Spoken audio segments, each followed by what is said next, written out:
All right, today we are looking at starting Chapter 3, Section 1. Chapter 3 is going to be called Your Physical Activity and Fitness. Okay, first thing and foremost, this chapter, we are going to split it into two parts, sections 1, 2, and 3, and sections 4, 5, and 6, okay? Splitting it in half because your vocabulary words, there's a lot of them in here. There's actually, if I remember correctly, 41 vocabulary words. So that means I think one section would have I think the first section has 26 vocabulary words, and the second test will have 15. Obviously, splitting it in half makes it a lot easier on you. Okay, so we're going to split it into this chapter into two parts, and we're going to test over those parts that I stated earlier. Okay, today we're going to look at section 1, becoming physically fit. All right. First thing we're going to look at is your physical activity and your health. Okay, and I don't typically try putting definitions in here, but for this one, it kind of fits. Okay, physical activity is any movement that makes your body use extra energy. This means and can include things such as going for a walk, getting up off of the couch and going to walk across the room to go do something and come back. I mean, that by definition, that is physical activity.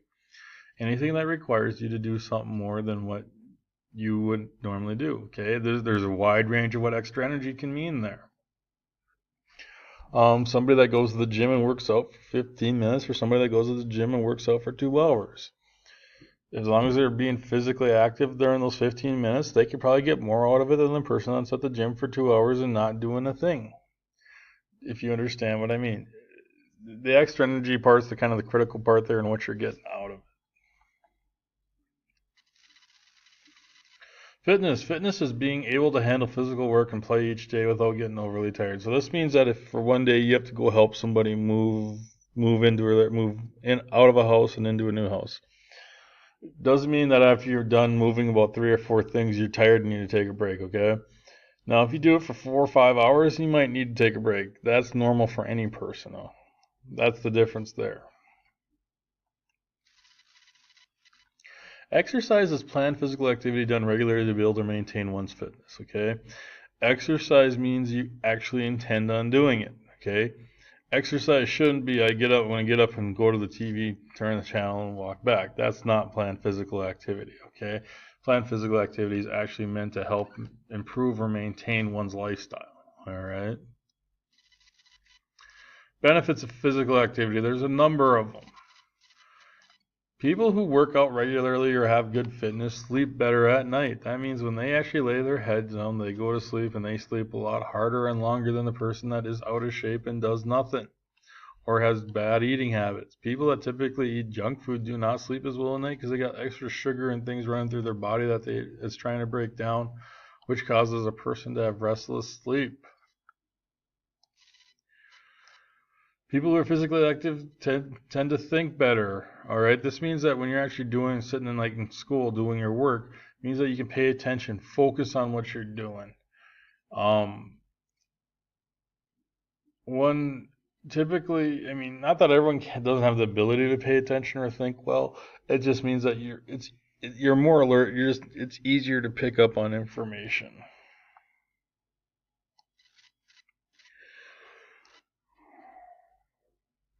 You also have more opportunities for friends, okay? When you participate in sports and things of that nature, physical activities, you're going to run across more people. You're going to get to know more people. Because of sports, when I was in high school, I probably knew about 150 or 200 more people than I probably would have known otherwise. This isn't just, sports. It can be rec leagues, this, that, and anything else you participate in.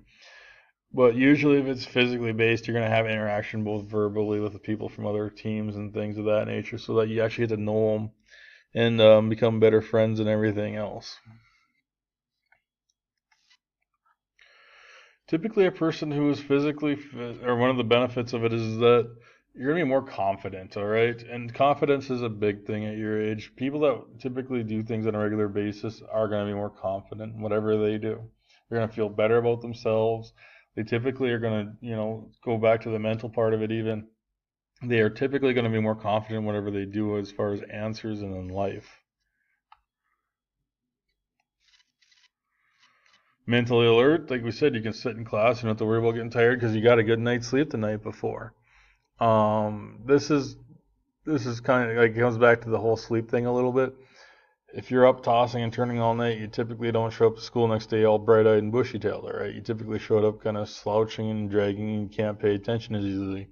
The person that's physically fit typically sleeps better, shows up to school, is able to pay attention even through some of the long, boring lectures that you sometimes have to listen to, but it just means that you have the energy to do it as well. It also cuts down on stress, okay? This is a big one. The stress, like I've kind of mentioned before, is one of the biggest outlying factors to any disease or any problems people go through health-wise in life. Stress can, like we said, can increase your chances of heart disease, cancer, a bunch of things, okay? By being physically active and being physically and fit and shape, you typically cut down on those things, which means it probably means to a longer, better life. Elements of physical fitness. Okay, there's going to be 5 of these. All right, and this will be on your test, so be aware of that. Your first element we're going to look at is your muscular endurance. This simply is what it says. It's how well your muscles can handle, repeated use over long periods of time. Go back to the whole moving scenario. This is where you help somebody move. You can do it for hours and do it well, versus the person that shows up, works for an hour, and has to take a 15-minute nap.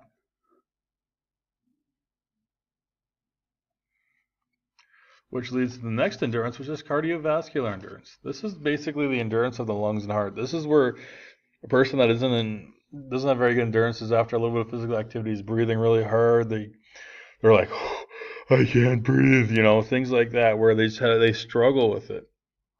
So that is this is where, like we said, people have a hard time breathing and things of that nature, and they swear that their heart's going to beat out of their chest. Strength by definition is the maximum movement you can cause against a resistance. All right, so basically this is where, if I can bench press 200 pounds,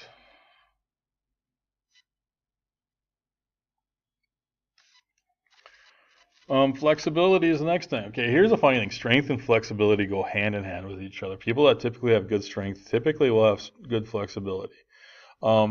Sometimes people that are really strong will lack flexibility. I knew a guy that could bench press 500 pounds, but he could barely move his arms past his size of his shoulders. Okay, that's kind of the opposite. I was one where strength and flexibility did go hand in hand. I could squat 500 pounds. I could also do splits up through my junior year of high school. They do go hand in hand. I had another friend that he had unbelievably flexible arms and shoulders and chest muscles. He could outbench me even though he was like 30 pounds less than me. That's just some of the examples of the flexibility. Flexibility, like we say, is just basically the free movement of the joints. Body composition is what makes up your body. It's usually consists of muscle, fat, and fluids. Okay, the less fluids and fats you contain, the better your body composition is considered to be. However, everyone's different. Genetics factor into these things. There's certain things about body composition no person can change. Every BMI chart I have ever seen says I'm overweight, even though I was 5'10", 200 pounds, and probably only measured, I think I measured like 5 or 10% body fat, and which is more than within the allowable amounts.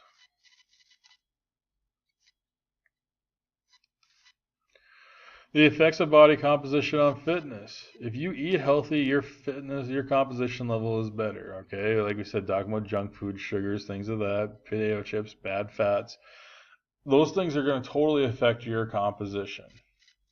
You increasing activity will also improve your body composition. The more energy you burn and consistently burn, the better your body composition will be. There are different types of exercises you can use. There's 2 main types. You have your aerobic exercises, which is moderate to vigorous activity that leads to large use of oxygen and works the heart and lungs. Okay, this is basically everything but basically sprinting, weight training, things that require short bursts of energy. This is like cross-country training. This is cross-country skiing, going for a jog, distance runs and track. things of that nature, things that don't require short bursts of energy. Okay, that's aerobic exercise. The polar opposite of that is what we're going to call anaerobic exercise. These are intense workouts that build muscle and do not use oxygen. Okay, most sports that people participate are anaerobic events. Okay, sprints and track, football, basketball, volleyball. Those things are quick, short bursts of energy that you have to do repeatedly over a number of movements of time. Anaerobic exercise does not burn oxygen. Hence the word aerobic refers to oxygen. You're going to burn a lot more what we call proteins or things of that nature in your body. Okay, and you're going to get a lot more buildup of lactic acid because of that. You will be more sore after anaerobic exercise. That's why coaches often train kids to get used to that overload on this system. Last thing we're going to talk about is measuring your fitness, okay? We measure fitness, we're going to measure flexibility. This is where you can do the sit and reach test is one. You can do another one where you hold a ruler behind your back, see if you get how far you get your hands close together or if they overlap. That's just a couple of things you can do to measure flexibility. Strength obviously can be done by the pull-up test, the sit-up test. Those are some couple different things that measure your strength. Strength can also be measured in a weight room by how much of a single lift you can do with a maximum amount of weight. Cardiovascular endurance, this is where you typically have to run the mile to do. Okay, they have standards out there that help measure. The better you run the mile, the better your cardiovascular endurance is, the better you can break down the oxygen, get it into your system to replenish your muscles so that they want to keep going. Body composition, we typically do this. We actually do height and weights, and we have a device that will help spit out your body mass index as well as your body fat composition and tell you where you sit, whether it's high, low, or not. It factors in there whether you're male or female because that totally affects your fitness level, or the measuring there of it. Obviously, girls naturally carry more fat than guys, so their body composition numbers are going to be completely different than guys. Okay, that finishes section 1 of this chapter. Like I said, this is going to be 3 parts to this first test. You need to be studying the vocabulary words right off the bat. I will hopefully give you guys the review questions for the tests the next day so you can get a head start on that as well. All right. Thank you and have a good day.